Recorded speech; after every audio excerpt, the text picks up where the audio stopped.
सभी को नमस्कार, सुप्रभात। एक बार फिर स्वागत है आप सभी का हमारी योग कक्षा में। कल हमने योग की जो विधा सीखी और योग के जो अभ्यास किए उसमें कल हमने अपने हाथों के अभ्यास किए थे। किसी को यदि कोई इसमें समझ ना आया हो या कोई परेशानी हुई हो करने में, तो अपनी राय और अपना मैसेज मुझे कमेंट बॉक्स में ज़रूर लिखें। दूसरा, कल हमने जो सारे अभ्यास किए थे शायद आपने ध्यान ना दिया होगा, लेकिन हमें एक छोटी छोटी बारीकियों पे भी ध्यान देना है कि कल मेरा तो अभ्यास है लंबे समय तक बैठने का पद्मासन में, लेकिन जिनको घुटने का दर्द होता है या पैरों में या जॉइंट्स में कोई प्रॉब्लम होती है, वो लंबे समय तक बैठकर पद्मासन में अभ्यासों को ना करें। जैसा कि हमने जो हमारी पहली क्लास हुई थी, जो हमने पैरों के अभ्यास किए थे दंड आसन में, उन दंड आसन में अभ्यासों को करें। तो दंड आसन कैसे करते हैं एक बार देख लें। ये दोनों पैर जो हैं वो आपके सीधे रहेंगे, बिल्कुल सीधे स्ट्रेट पैर, और दोनों हाथ जो हैं आपके पास कमर के पास इस प्रकार रहेंगे। ये या फिर ये अभ्यास करें, लेकिन ये अभ्यास उन लोगों को करना है जिनके घुटनों में दर्द है, जो वज्रासन में और पद्मासन में बैठ नहीं सकते हैं। जिनको प्रॉब्लम नहीं है पैरों में, जिनको घुटनों में कोई दर्द नहीं होता है, वो इन अभ्यासों को वज्रासन में करेंगे। वज्रासन में इस प्रकार आप अपने पैरों को मोड़िए। ये अंगूठे से अंगूठा पीछे मिला रहेगा और आपके दोनों हिप्स जो हैं, आपके नितंब जो हैं, वो आपकी एड़ियों के बीच में आएंगे इस प्रकार। मैं एक बार पीछे पलट के आपको दिखा देता हूँ, आप शायद आप देख सकें। ये इस प्रकार रहेंगे आपके, और इस प्रकार कमर सीधी रहेगी।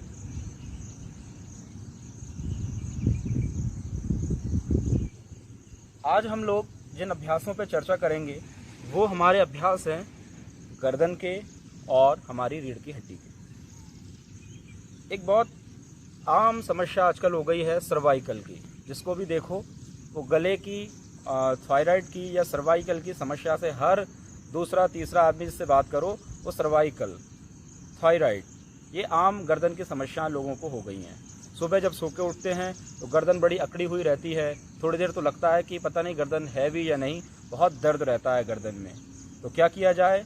ऐसे अभ्यासों को योग शास्त्रों में बताया है जिनके माध्यम से आप आपके गले को, गर्दन को और अपनी रीढ़ की हड्डी को ठीक रख सकते हैं।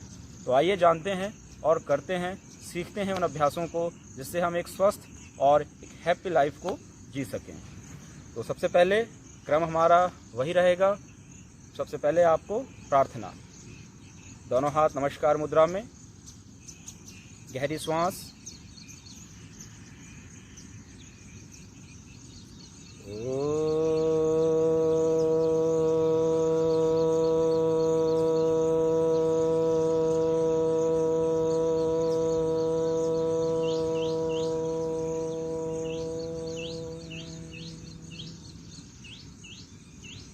ओमकार का उच्चारण 3 से 4 बार।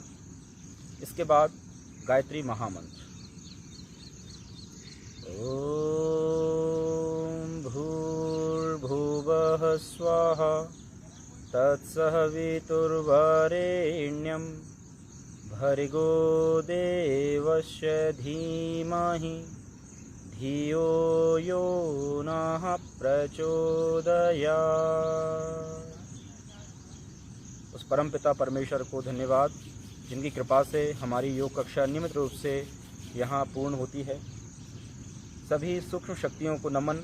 जो भी इष्ट हों आपके, जो भी शक्ति को आप मानते हैं, उनकी सूक्ष्म उपस्थिति को अनुभव करें।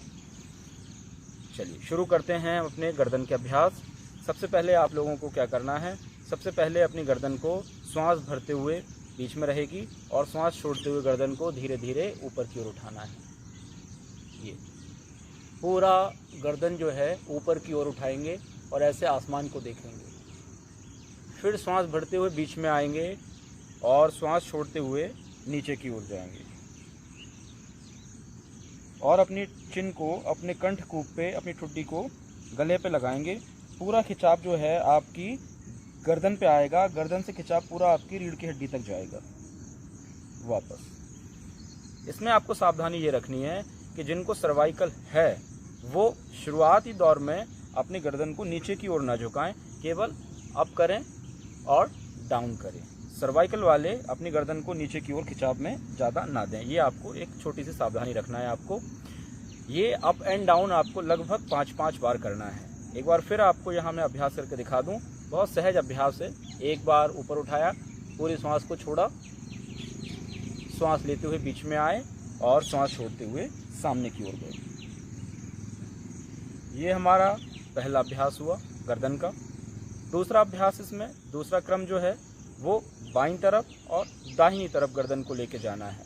श्वास बीच में नॉर्मल रहेगी, श्वास छोड़ते हुए अपनी बाईं तरफ देखिए, कंधे अपनी जगह पर रहेंगे, कमर अपनी जगह पर रहेगी और जितना हो सके आप घूम के पीछे की ओर देखें। एक, श्वास भरते हुए बीच में आए और श्वास छोड़ते हुए दाहिनी तरफ घुमाएं। 2, कंधे कमर अपनी जगह पे, केवल गर्दन घूमेगी। 3, फिर इसके बाद श्वास छोड़ते हुए बाईं तरफ और श्वास भरते हुए बीच में। ये क्रम आपको लगभग 7 बार लेफ्ट और 7 बार राइट। ज़्यादा अगर आप करना चाहें तो ज़्यादा भी कर सकते हैं, लेकिन शुरुआती दौर में जो प्रारंभिक अभ्यासी जो हैं, जो हमारे प्रारंभिक योग अभ्यासी हैं, वो इसको कम से शुरुआत करें, 5-5 से 7-7 से। इसके बाद 10 से 15, 20 जितना आप कर सकें अपनी क्षमता अनुसार उतना आप कर सकते हैं इसको। ये 2 अभ्यास हुए इसमें। इसी में तीसरा अभ्यास जो है वो बड़ा अच्छा अभ्यास है गर्दन के लिए। वो कौन सा अभ्यास है, ध्यान से देखिएगा।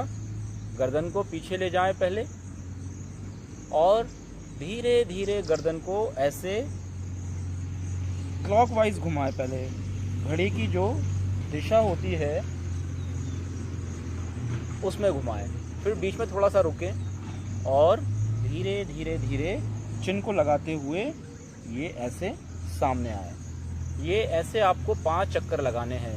अगर चक्कर आए तो आंखें बंद करके कर लें और आंखें खोल के आपको चक्कर आए तो आंखें बंद करके, और आंखें बंद करके अगर आपको चक्कर आए तो आंखें खोल के, दोनों तरीके से अभ्यास कर सकते हैं। वैसे चक्कर नहीं आएंगे आपको। बहुत आराम से इस अभ्यास को करिएगा। सावधानी इसमें ये रखना है कि गर्दन पे जर्क नहीं करना है, गर्दन पे कोई झटका नहीं देना है। बहुत आराम से घड़ी की जो सेकंड की सुई होती है उस हिसाब से आपको गर्दन को घुमाना है। तो आपने देखा क्लॉकवाइज घुमाया मैंने, अब हम एंटी क्लॉकवाइज घुमाएंगे, यानी कि विपरीत दिशा में। क्रम वही रहेगा।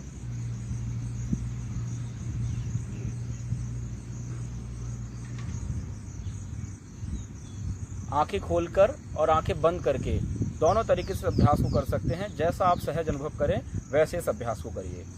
मैं फिर बता दूं, मैं वज्रासन में बैठा हुआ हूं। लंबे समय तक वज्रासन में बैठने का अभ्यास जिनका है उनको कोई दिक्कत नहीं आती है, लेकिन जिनको घुटनों में दर्द हो, पैरों में कोई समस्या हो, पैरों में जॉइंट्स में दर्द हो, वो वज्रासन में बैठ के इन अभ्यासों को ना करें, नहीं तो घुटनों में दर्द और बढ़ जाएगा। फिर इनको या तो आप सिंपल पैरों को सीधा करके दंडासन में करें, या फिर चेयर पे बैठ जाएं, या कोई भी आप जो कंफर्टेबल आपको लगे जिस आसन में, उसमें बैठ के इन अभ्यासों को आप करें। इसमें श्वास प्रश्वास का विशेष ध्यान रखना है। ये हमारे 3 अभ्यास हुए। इसी क्रम में चौथा अभ्यास है हमारा, गर्दन को सीधा रखेंगे। अब कंधों को थोड़ा सा सामने की ओर फैला लेंगे और हाथों को ऐसे घुटनों से आगे की ओर ले जाएंगे ये, और गर्दन को पहले झुकाएंगे तो यहाँ पूरा खिंचाव आएगा। ये 1, फिर श्वास भरते हुए दूसरी तरफ 2। कंधे इसमें आपके ऐसे उचकेंगे नहीं, कंधे भी जो हैं नॉर्मल रहेंगे। नॉर्मल कंधों में ही आपको कान को प्रयास करना है कि अपने कंधों से लगाने का। ये 2, फिर श्वास भरते हुए बीच में आए और श्वास छोड़ते हुए दाहिनी तरफ। ये आपको क्रम लगभग 10 बार लेफ्ट और 10 बार आपको राइट करना है। ये हमारे 4 अभ्यास हुए गर्दन के। अगला अभ्यास है इसी क्रम में हमारा, जो कि सर्वाइकल वालों के लिए रामबाण इलाज है। सर्वाइकल में गर्दन की मांसपेशियां स्टिफ हो जाती हैं, अकड़ जाती हैं, और आपने देखा होगा कि व्यक्ति गर्दन झुका भी नहीं पाता है और वो एक अपने को कंफर्ट रखने के लिए एक पट्टा लगा लेता है, ऐसे गले में पट्टा लगा के घूमता है, जो कि मुझे तो बहुत बुरा लगता है। यदि आप अपना गले से पट्टा हटाना चाहते हैं तो इन अभ्यासों को ज़रूर करिए। आप 15 से 20 दिन इन अभ्यासों को करें। आप देखिएगा कि धीरे धीरे आपकी गर्दन की मांसपेशियां जो हैं वो रिलैक्स होना शुरू हो जाएंगी और आपके सर्वाइकल की समस्या जो है वो जड़ मूल खत्म हो जाएगी। विशेष लाभ है ये सर्वाइकल वालों के लिए। अब सर्वाइकल वालों के लिए ही इसमें अगला क्रम क्या है? अगला क्रम ये है, कि अपना सबसे पहले दाहिना हाथ उठाएं और अपने यहाँ कान के पास रखें, जो आपके कान के पास ये कनपट्टी है वहाँ पे रखें। ऐसे कंधे को और कोहनी को ऐसे सीधा रखें। अब करना क्या है, आपको हाथ का धक्का देना है आपको इस तरफ और गर्दन का धक्का देना है इस तरफ, यानी कि ऑपोजिट फोर्स लगेगा। आप देखिए, ये एक हाथ का फोर्स मैं इस तरफ दे रहा हूँ, गर्दन को मैं इस तरफ धक्का रहा हूँ। फिर धीरे से हाथ हमने नीचे किया, दूसरा हाथ उठाया और वही क्रम सीधा इस तरफ, हाथ को धक्का इस तरफ और गर्दन को उस तरफ। लेकिन गर्दन ऐसी टेढ़ी होकर नहीं जाना है या हाथ को ऐसे नहीं करना है, हाथ बिल्कुल सीधा रहेगा, गर्दन सीधी रहेगी और फिर धक्का देना है गर्दन का ऐसे, अपोजिट फोर्स, यानी गर्दन इधर आना चाहती है और आप उधर धक्का देना चाहते हैं। ये तो फिर इसके बाद में एक बार फिर देखें ताकि आप कंफ्यूजन ना हो आपको। 3, धीरे से हाथ नीचे और इसी क्रम में 4। ये हमारा अभ्यास हुआ। इस अभ्यास को 10 बार लेफ्ट से और 10 बार आपको राइट से करना है। अगला अभ्यास इसमें कौन सा करना है आपको? अगला अभ्यास इस प्रकार दोनों हाथों को उठाएं और गर्दन ये सिर के पीछे रखें, यहाँ इस तरफ, ये सिर के पीछे रखें ये। और वही क्रम अभी जो आपने साइड से धक्का दिया था, अपोजिट फोर्स लगाया था, अब वो सामने से लगाना है ऐसे। ये गर्दन को पीछे ले जाएं और हाथों को आगे लाएं, 1। फिर अब दोनों हाथ यहाँ रखें और हाथों को पीछे की ओर धक्का दें और सिर को आगे की ओर, 2। फिर सामने 3 और 4। तो 10 बार आपने ये करना है, 10 बार ये, 10 बार ये और 10 बार आपको ये करना है। ये तो आपके सर्वाइकल वालों के लिए हुए। अब एक समस्या और आती है थायराइड वालों के लिए। थायराइड भी 2 तरह के होते हैं। एक तो होता है हाइपोथायराइड, जिसमें हम लोग वेट गेन करते जाते हैं, उम्र बहुत कम होती है लेकिन वेट इतना बढ़ जाता है कि बहुत ज़्यादा हमारा शरीर फैल जाता है। तो समझ जाइए कहीं ना कहीं थायराइड को आपको चेक कराना है, हाइपोथायराइड हो सकता है। या फिर हाइपरथायराइड, जिसमें हमारा वेट कम होता चला जाता है, कितना भी खाएं कितना भी पिएं तो हमारे शरीर में लगता नहीं है, बहुत हम पतले दुबले होते चले जाते हैं और हमारे शरीर का स्ट्रक्चर कम्प्लीटली हार्मोनल डिसऑर्डर से हमारा कम्प्लीटली चेंज हो जाता है और हमारा शरीर बड़ा बेकार और भद्दा लगता है। उसके लिए क्या करें? उसके लिए आपको इसी में अभ्यास करना है कि अपनी श्वास भरें पहले और श्वास को रोकें और धक्का दें गले पे और फिर धीरे धीरे धीरे धीरे गर्दन को घुमाएं। एक बार फिर ध्यान से समझिए इस अभ्यास को। गहरी श्वास भरना है, श्वास भरने के बाद में श्वास को रोकना है और श्वास को इस तरह रोकना है कि श्वास आपके गले से बाहर निकलना चाहे, यानी पूरा प्रेशर जो है वो गले पे आएगा, आपके यहाँ गले पे। तो गले पे जब और प्रेशर जब गले पे आएगा तो श्वास रोक के ही आपको गर्दन को क्लॉकवाइज और एंटी क्लॉकवाइज आपको घुमाना है। आप विश्वास मानिएगा, मैं आगे और भी आपको थायराइड वालों के लिए और भी अभ्यास हैं हमारे, एक एक क्रम आगे बढ़ेंगे। तो अभी प्रारंभिक रूप से आप इस अभ्यास को करिए, आपकी थायराइड की समस्या धीरे धीरे से कम होने लगेगी। तो आज हमने 2 बीमारियों पर चर्चा करी, एक सर्वाइकल के लिए और एक थायराइड के लिए। सर्वाइकल वालों के लिए और थायराइड वालों के लिए और भी अभ्यास हैं जो आने वाले वीडियोज़ में आपको मिलेंगे। तो ये आज हमने कुछ गर्दन के अभ्यास किए। कल जो हमारे अभ्यास होंगे वो हमारी बैकबोन के लिए, हमारी रीढ़ की हड्डी के लिए होंगे। एक छोटी सी सावधानी जाते जाते आपको बताएं कि जब भी आप बैठें तो कमर सीधी करके बैठें। आप बाइक चलाएं, कार चलाएं या अपनी चेयर पे बैठें तो अपनी कमर को सीधा रखें। ये अभ्यास उन लोगों के लिए भी बहुत अच्छे हैं जिनका लंबे समय तक बैठने का काम होता है, जैसे हमारे बैंक के जो एम्प्लॉयज़ हैं, जो हमारे दुकानदार भाई हैं, या लंबे समय तक जिनका सिटिंग का काम है, बैठे बैठे काम है, उनके लिए ये अभ्यास विशेष लाभकारी अभ्यास हैं। वो चेयर पे बैठे बैठे अपने ऑफिस टाइम में ही भी कर सकते हैं। बस थोड़ा बहुत आपने कुछ हल्का फुल्का नाश्ता वास्ता किया हो तो आप अभ्यास कर सकते हैं। कुछ हैवी फूड आपने खा रखा हो तो इस अभ्यासों को ना करें। अपनी चेयर पे बैठें और जो मैंने आपको अभ्यास बताए इन अभ्यासों को करें। निश्चित रूप से आपकी कमर की, आपके सर्वाइकल की, आपकी जो साइटिका है, सर्वाइकल है, बैक पेन है, कमर का जो दर्द है, वो इससे आपको बहुत राहत मिलेगी और इससे वो दूर होगा। आपको कोई बात समझ में ना आई हो तो कमेंट बॉक्स में जाके मैसेज करें मुझे और मुझे बताएं ज़रूर कि आपको वीडियोस कैसी लग रही हैं, या इसमें कुछ कमियां बताएं मुझे कि मुझे और क्या सुधार करना है, ताकि मैं आपको और बेहतर तरीके से योग अभ्यास सिखा सकूं और बेहतर तरीके से मैं आप तक अपनी बात को पहुंचा सकूं। ये आज की हमारी क्लास पूर्ण हुई। हमारा जो क्लास जब हमारी पूर्ण होती है तो उसके बाद में जो सूक्ष्म शक्तियाँ हमें अपना आशीर्वाद देने के लिए आती हैं उनको विदाई दी जाती है और शांति की भावना की जाती है। प्रार्थना और शांति ये मूल आधार हैं दो। प्रार्थना से अपनी भावना ईश्वर तक पहुंचाते हैं और शांति पाठ से हम विश्व कल्याण हेतु, क्योंकि योग का अर्थ होता है विश्व का कल्याण, समाज का कल्याण, राष्ट्र का कल्याण, तो शांति पाठ के लिए आगे बढ़ते हैं। शांति पाठ, दोनों हाथ नमस्कार मुद्रा में रखें और आंखें बंद करें।